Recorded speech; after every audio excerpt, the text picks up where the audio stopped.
From the perspective of literary history, the scholars tell us that the Vajrachedika is, of course, part of a huge body of texts called Prajnaparamita. This is a whole genre in Sanskrit Buddhist literature. Prajnaparamita, perfection of wisdom. There are 38 different books in the Prajnaparamita series. And remember, this is all part of the wider Buddhist canon. Some of these books are huge, they're vast. They're all usually recorded according to the number of verses and lines that they have. Some of the sutras are very small. You get the perfection of wisdom in one letter, for example. But in terms of literary history, the view is that the perfection of wisdom literature began to emerge 100 years before the Common Era. So it's very old literature, and the production of this literature, they reckon, kind of ended in around 600 CE, 600 of the Common Era.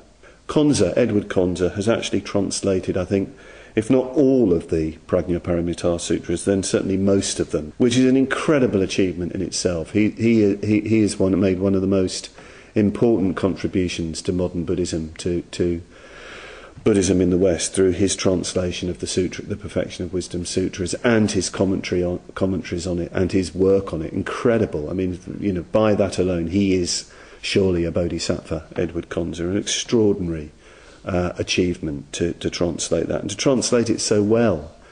You do get different versions of the sutra, but Conze still read well, and he really has tried to be faithful to the original Sanskrit. Incredible achievement. And certainly Sangharakshita himself, in his own seminar on the sutra, based himself very firmly on Conze's translation and commentary.